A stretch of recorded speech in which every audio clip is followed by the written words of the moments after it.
Tuesday, March 14th, 1 p.m. Eastern Time, snowing on the East Coast, peeps. This is Market Call. That man making moves in the background, you know him. That's Danny Moses, who I adore. Dan Nathan on vacation. You know what? Well-deserved vacation. He's earned it. Today's Market Call brought to you by CME Group, where risk meets opportunity. And we're going to talk about that in just a second. And, of course, our data provider is FactSet. Financial data and analytics, Danny, powered by tomorrow. I'm powered by the notion that the two of us are together yet again. How are you?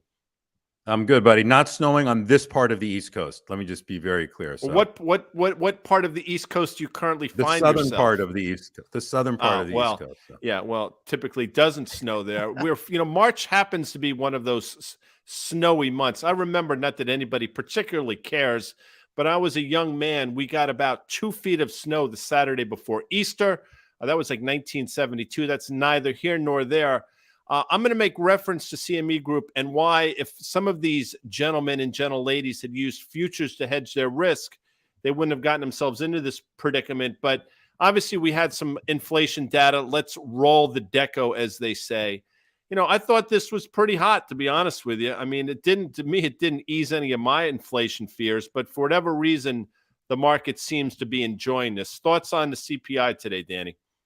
Listen, without this bank debacle, we'd be at 95% chance of 50 basis points next week. So let's be clear, what's really affecting rates is not this today. This is somewhat of a sideshow and in line with expectations. I guess I would argue that if it had actually been really low, coming better than expected, we might even see more of a market rally now. But we will get to that, I'm sure, later in the episode.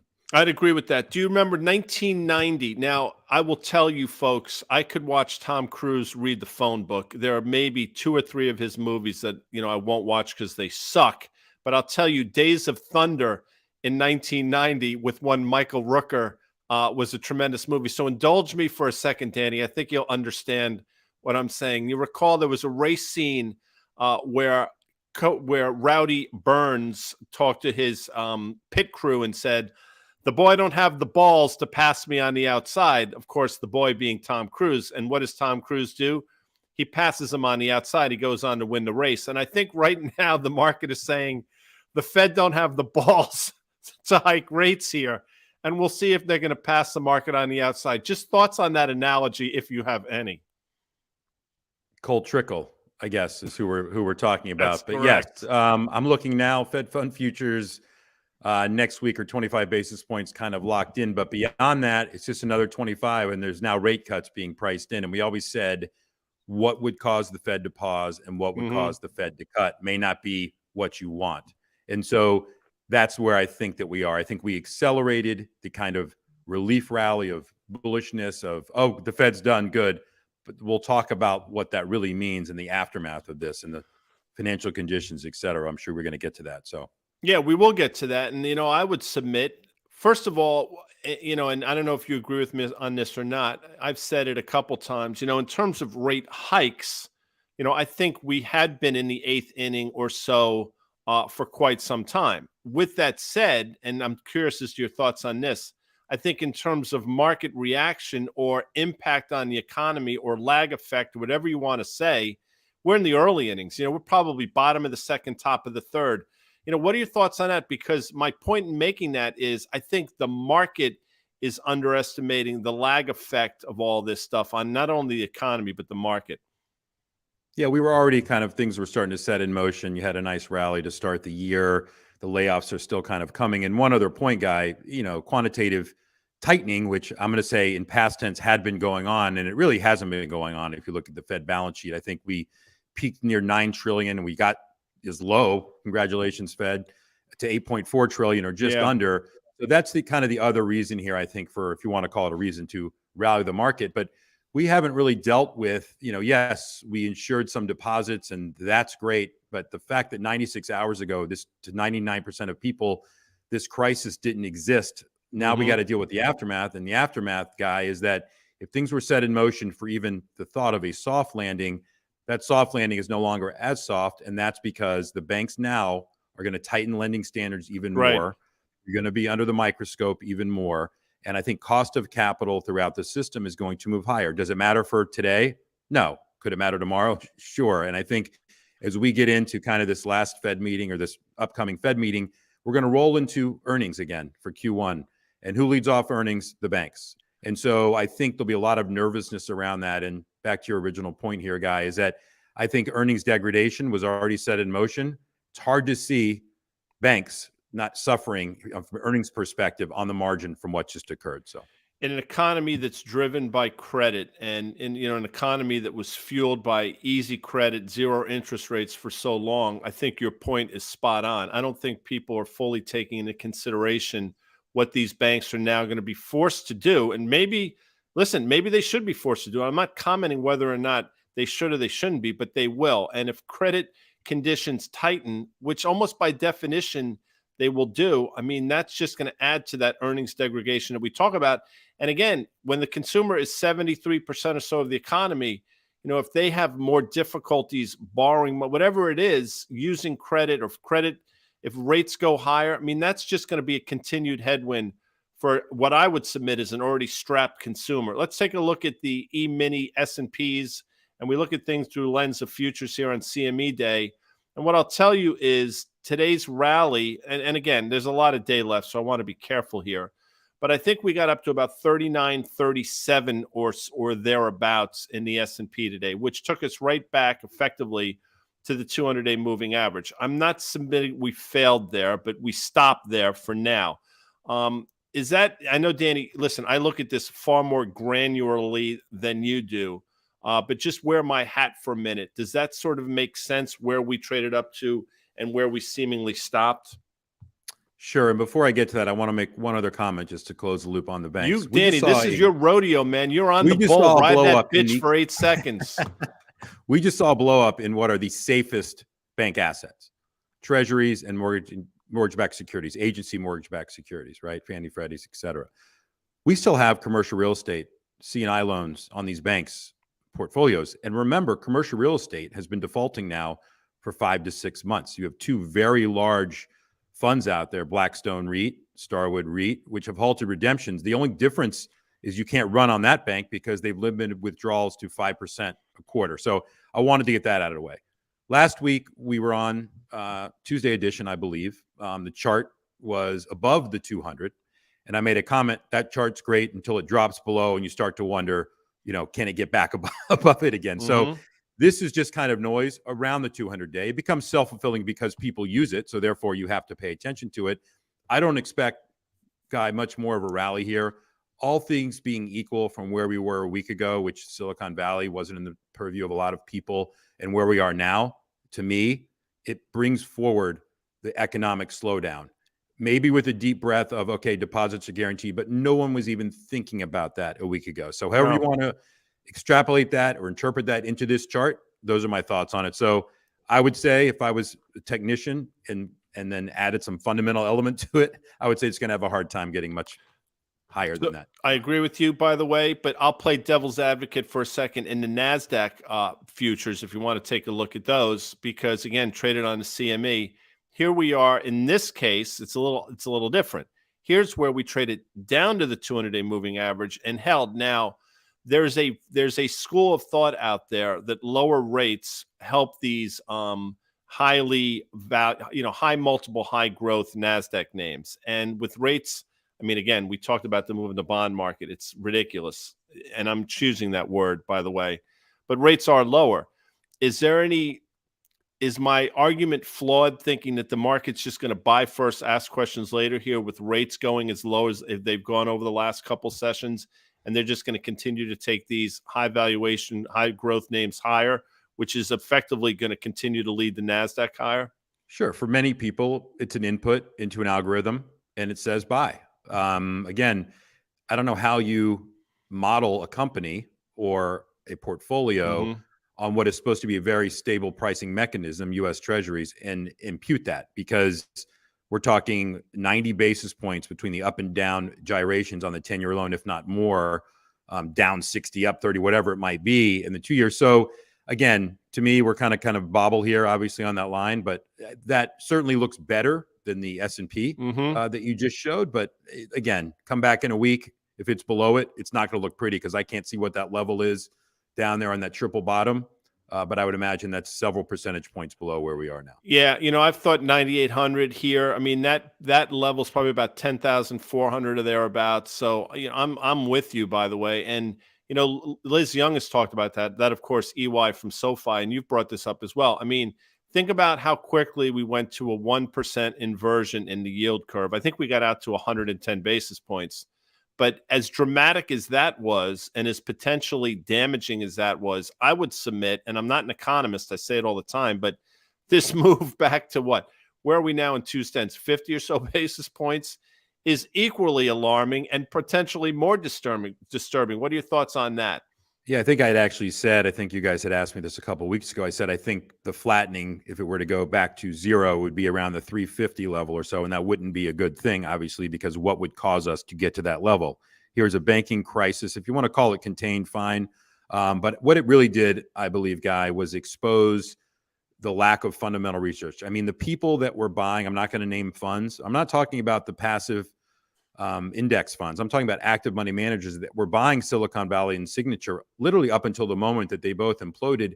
You have to ask yourself a question as an active money manager: what kind of work are you doing? Are you just running screens on book value to banks? And so I guess my point here, Guy, is that stock picking will matter. And yes, all these indices and charts are one way to kind of look at it here, but it pays to be a stock picker in this environment. So you could indeed maintain these type of levels, even on the tech, because you can do the same type of work.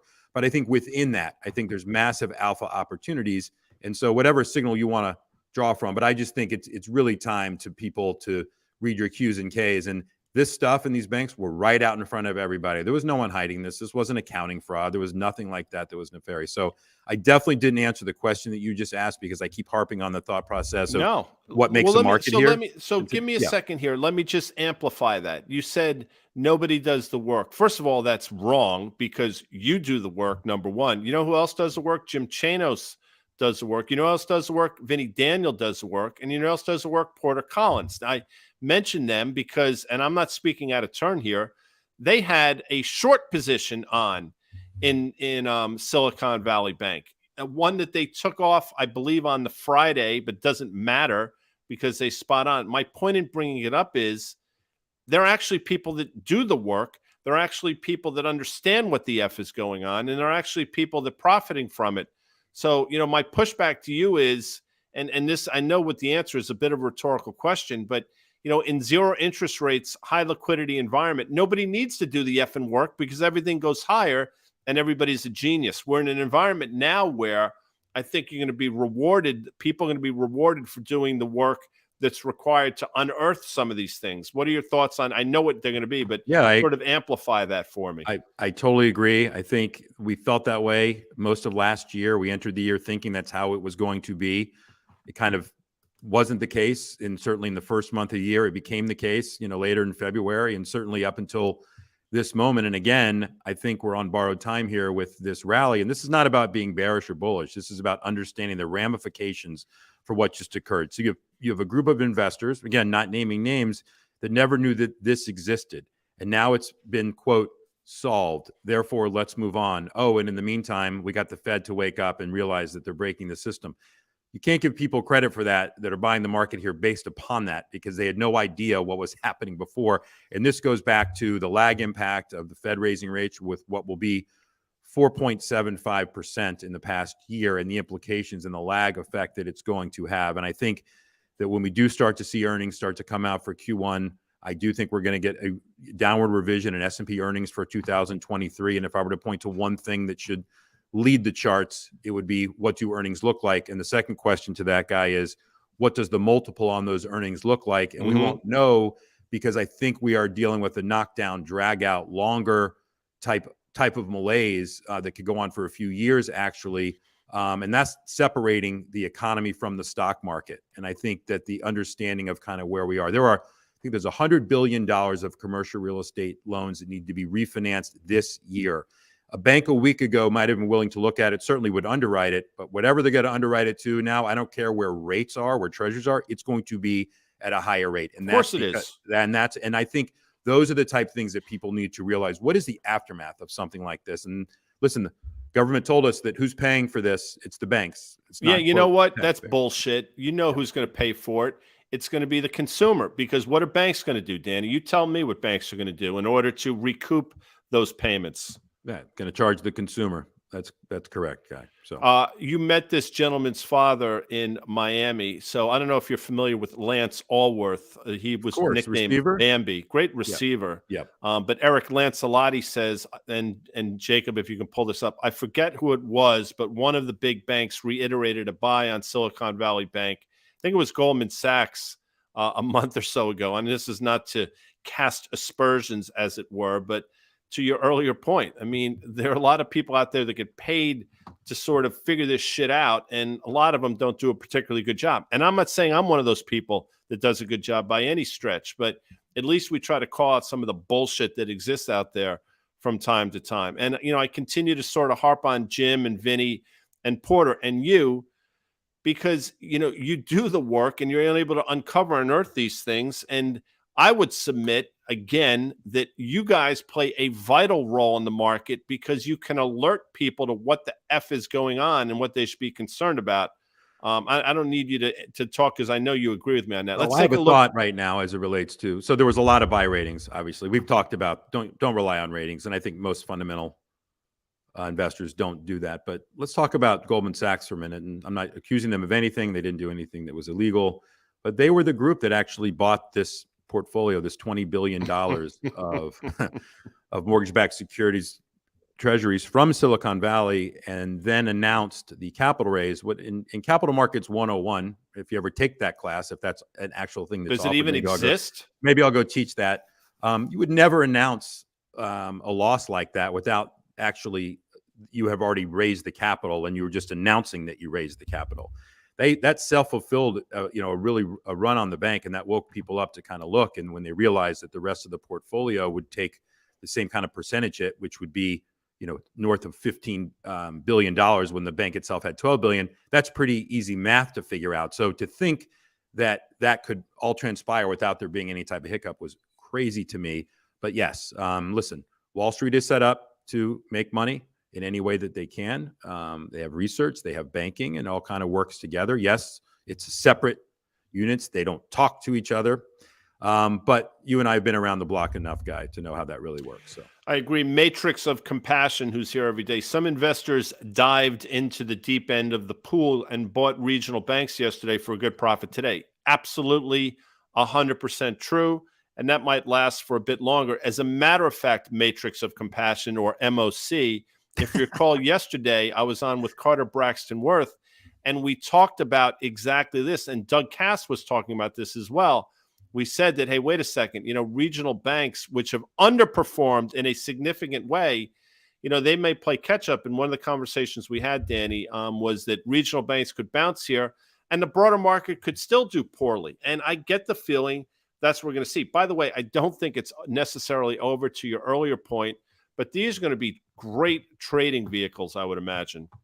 absolutely saw that during the financial crisis. They became great buying opportunities, and before that, selling opportunities. Like I said before, it's one thing to talk about deposits and then you're holding or held to maturity of treasuries and mortgage-backed securities. It's another to really dig in and do granular work on these banks, some that have exposure to the commercial real estate market and the C&I books and lending. And so again, I think, yes, this is a relief rally, but people need to wake up and really start to do the work. Not that banks could fail because there could be a run on them, but just in general, what do their loans look like and where are they exposed? And that work hasn't been done in years, and I think it will be done. It's not just buying the KRE and the XLF. It's really, there are 10 longs and 10 shorts in each of those indices if people really do their work, Guy. I think that's right. They're sort of set up that way, by the way, to sort of, I would imagine, to sort of mute some of the nonsense that goes on, sometimes successfully, sometimes not. We'll do an ETF conversation at another time.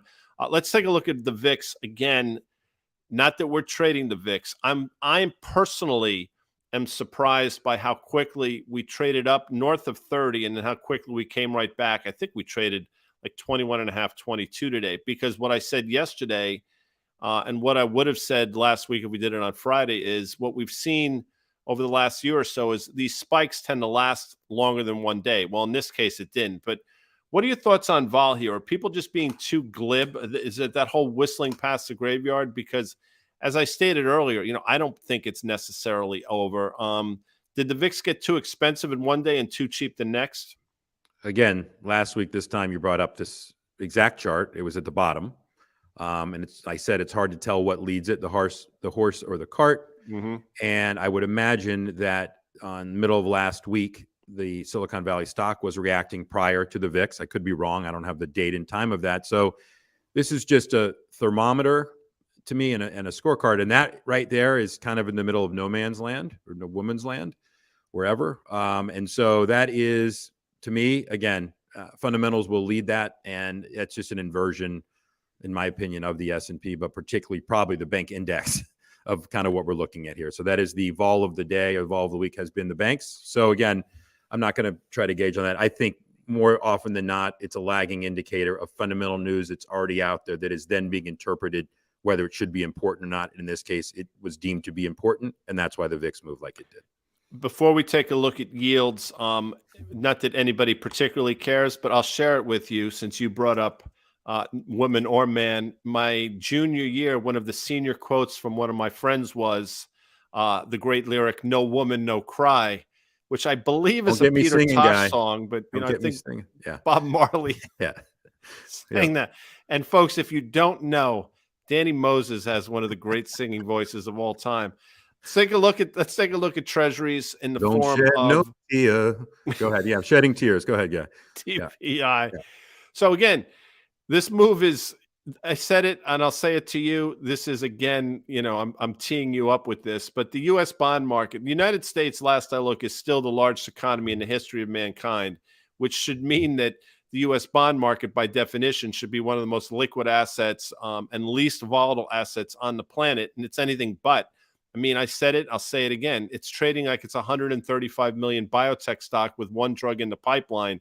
You shouldn't see moves like this. I'm just saying there's something broken. But with that said, we traded down to certain levels here in the 10-year. Does that mean anything to you? And let me ask you this. If, in fact, we continue this move lower, what does it augur? I mean, I would submit it ain't good. It ain't good. The yields are going down. The same way yields went up for the wrong reasons, I would submit they're going down for the wrong reasons. Thoughts on that? I mean, flight to safety. Yes, I get it.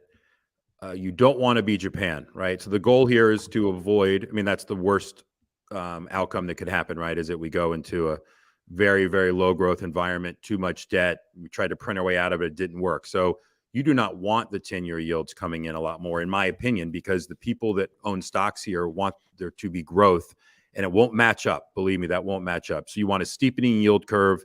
You want the Fed to be done. You want the Fed to be cutting, and you basically want the economy to be reacting in a very good way. So if we're here next week, I don't think I'll be on next week, and we're at 3%, rest assured that the stock market is a lot lower. So I think there's a point where the 10-year yields can go, Guy, and you can still say holistically everything is, quote, okay. And then there's a level where it goes to, you say, what happened? And I believe with the economy slowing potentially, or it looks like it is, with tax receipts potentially not as high as the government would think, with a $32 trillion debt on the government's balance sheet, if you try to really do fundamental work, if the USA was a company, I tell you to read your Q's and K's, and you really did the work, the United States, it'd be a little bit scary how we're going to finance these debt. So this is way too volatile of a instrument, and I get it. We're in a very volatile time, and that tells you why the VIX moves like. And there are Treasury VIX. Obviously, we've talked about that in fixed income. You can see those instruments. I realize we don't have that chart here. Those are even crazier.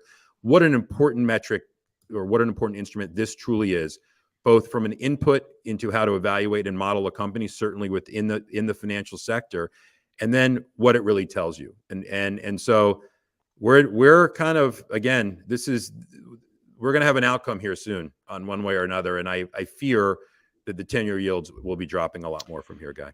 So Captain IPOC, hello, Captain. Are you picking these by names? Because these are amazing names. I'm calling them by names. Okay. Captain, the Captain IPOC says, in all caps, by the way, no yelling here, are you calling a crash guy with multiple question marks? Well, first of all, Captain, welcome. Second of all, I'm not one of those assholes. There are enough of them out there. I'm sure you can find them if you look. I don't call anything. What we try to do here, Danny, and I know you can speak to this, is try to sort of illuminate what's going on, and then you make the decisions on the back of it. I don't call things. I try to shed a light on things, which is entirely different. But there are people out there that get off on it, and good for them. That's not my game. Let's take a look at the dollar because it goes hand in hand with, obviously, rates. And I've been saying for a while that when rates started going higher, if the market were to sell off or if there were to be an event, you'd see a flight to quality in the form of treasuries, which would make yields go lower.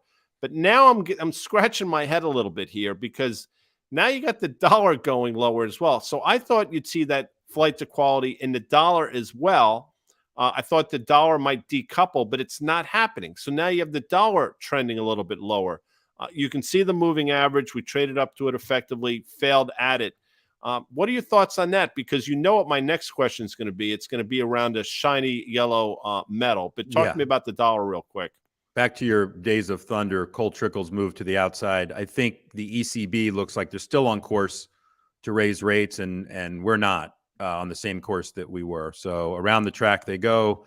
And really, because the dollar is so exposed to the euro itself, the Dixie that you're looking at, Dix. Well, I think that's really, I wouldn't look past that guy. That's pretty much all it is, I believe, is rate expectations. And so that could reverse course, obviously, if our economy is stronger than I think, and we become the sexiest game in town or continue to be the sexiest game in town from market, that dollar will move back through that resistance line, whatever that yellow line is there you have there. I assume that's is that a 200-day? 200-day moving average. Yeah, it'll go right back to it. So again, I think, a lot of the charts that we're showing here are just byproducts of everything that's going on, and it tells a story more than it does try to guide you on how to act, in my opinion, guy. Andy Molina, whose brothers made the major leagues, but Andy was unable. I'm sorry about that, Andy. Clearly, maybe you're like one of those Manning brothers that didn't have it in you. But Andy says, U.S. drone crash into a Russian jet. I didn't see that. I'll take your word for it. While we're sitting here? That's news to me. Okay. But anyway, so I just thought I'd mention that. And again, sorry about your inability to make it to the bigs. Let's take a look at gold here, Danny, because had a big day, given a little bit back. I am telling you, this sucker is ready to party. And I never use that term, but all the elements are in place here for gold to build upon what we've seen over the last couple of weeks. Thoughts? Yeah, it's go time. I really believe it's lined up perfectly. When people start to question deposits in U.S. banks, yes, maybe we, quote, fixed it for the time being. When you start to realize, really think about it, geopolitical risk, all the things, it's hard to see this not working, especially the bears on it have said, well, Fed's raising rates, dollars moving higher. That's a huge holdback for gold. And certainly I can say that it should be or could be. Well, that's now pretty much gone. And if we go back to ending this tightening, and again, we go back to QE, which we effectively are doing here, I don't think gold really, honestly, has much of a top here. I think it will blow through 2,000, and I think it will go much higher from there. I agree with that. I think better said, Guy, from a risk-reward perspective, gold from here. And, Guy, nobody outside of the central banks owns it. I've been asking people the last 2-3 days that I've been friends that I've been seeing, like, do you own gold? No. Do you know anyone that owns gold? Nope. Yep. I don't know. So until I get the cab driver or shoe shine telling me that they own gold, I'm going to stay there long and strong. You might not have heard, I'm not shining shoes no more, but that's another movie for another time. Again, Matrix of Compassion. I'm just going to call them MOC for, save time. Russian, and these quotes, Russian fighter jet forces down U.S. drone over Black Sea after intercept. I mean, all right. So now we're all cured. So can't make this shit up. I guess we should rally then, because it didn't end in anything horrible. Okay. Perfect. In terms of gold, real quick, I just want to. By the way, another point for gold. I mean, things like that right there tell you want to own it. Right. Go ahead. But here, I did this for a living for a long time, and there are a lot of funds out there that obviously follow gold and trade gold, but they don't trade it like they trade other things. But their systems kick in at a certain point. So for them, gold is not even on the radar screen right now. So to Danny's point, everybody might be talking a bullish game, but nobody's friggin' long it. And you can see that in something called the commitment of traders. What I'll tell you is, and this is somewhat counterintuitive, but The move in gold hasn't started yet. There's going to be a level where all these funds try to get in horizontally, and it's just not big enough a market to accommodate it. And it's probably, if I had to guess, 150 or so dollars higher. So what you're going to see, in my opinion, is gold start to do the creep and then really have an explosive move to the upside once all these funds who don't watch gold on a minute-to-minute basis try to get themselves in. That's just my 2 cents. Now, let's take a look at crude oil, because you're seeing a bounce in some of these oil service names. Again, we drew that line. I don't know if it has any meaning whatsoever, but for whatever reason, crude continues to hold the lower end of this spectrum, not only by a hair here. You know my thoughts. I know your thoughts. I know Vinny and Porter's thoughts. I still think energy is a place to be. Before we 5,000 thoughts here, Danny. Yeah, listen, again, every chart we've been through is at a really, really important level. And for oil to go lower from here and to certainly drop below kind of the quote SBR price of 70, we really have to start to think about what's being incorporated into that, which would be a very large economic slowdown. And then if that's the case, you can check forget energy stocks for a second. Let's talk about the S&P. But I'm still looking, and I don't do the kind of work that energy managers do, and certainly that Porter and Vinny have done on individual names, but they're screaming, obviously cheap, maybe for a reason, but when you have things trading at 2 times EBITDA that are in other companies that are returning 30 to 50% of their capital back to shareholders. I mean, it doesn't have to last a long, long time to make money in that type of environment. So I think energy stocks will be, are getting ignored here or thrown out. Yet, again, if you're bullish on the economy or even a soft landing person, it's hard to ignore energy. And I get it. A lot of macro factors and drilling in Alaska, which will take obviously years to go through that pipeline, and supply that's coming on. The CapEx is still not there to meet this type of demand. And so either the demand falls and we have bigger problems, right? Or the supply ends up catching up, which will take years. So I would still be owning energy, but I would own the right companies with the perfect balance sheets. Dick Dallas, which is a quite unfortunate name, says if we go into recession, energy goes lower, or I'm paraphrasing, and he's probably right. But who knows? I don't necessarily think it's a foregone conclusion that either happens. But Darren Ritzik says, Doctor. Doctor. Okay. All right. Guy and Danny, we need the explanation, and we're not going to do it here. We will do it, by the way, of why you'd rather own gold through PHYS. I will tell you this. If what I think will happen happens, GLD could rally and then completely collapse. I think where you want to be is the actual physical gold, an instrument that actually has gold behind it, gold backing it. GLD, in my opinion, if you really read through some of this shit, is a flawed instrument. Now, Danny, I know you have thoughts on that quick, but we'll do it in depth at some point. Yeah, it's a closed-end fund. They have the assets that are stated as the NAV. It's very close to what the NAV should be. And again, to Guy's point, GLD won't have that type of collapse until it's 100% higher from here. You can use GLD, but when people go to actually claim physical gold and like turn this paper in for gold, that's your problem. I don't know if I want to be around if we ever get to that point where that happens anyway. So again, just knowing what you own, and there are ways to buy physical bars, and that obviously hasn't happened yet either. So, well, the central banks are doing it, and it's something a little French word called force majeure, but that's a different theme for a different show. The fact that I was able to use Days of Thunder, and I got to tell you something, I might use it on Fast Money tonight because that's effing brilliant, by the way. It really is. Very good call. The boy don't have the balls to pass me on the outside. Well, we're going to see next week who's got the balls and who doesn't, but that's for another time. We're going to look at Vinny and Danny, and Ron Biscardi had a conversation. So check that out. It's going to be in our risk reversal page. Jacob, help put something in there so I can tell the folks where to find it. But Danny Moses, I believe you were with Vinny and Ron Biscardi and another individual, had a great conversation yesterday that you can find in the podcast store. I want to thank Danny Moses for joining us. People, can I tell you something? You're like friggin' Batgirl. And I mention this not because you look like her. Yvonne DiCarlo, by the way, was a beautiful woman.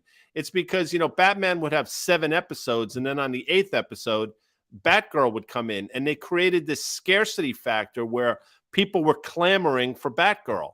That's what people are doing with Danny Moses. They're effing clamoring. I clamor. I don't even know what it means, and I do it. But that's it for Market Call. I want to thank CME Group.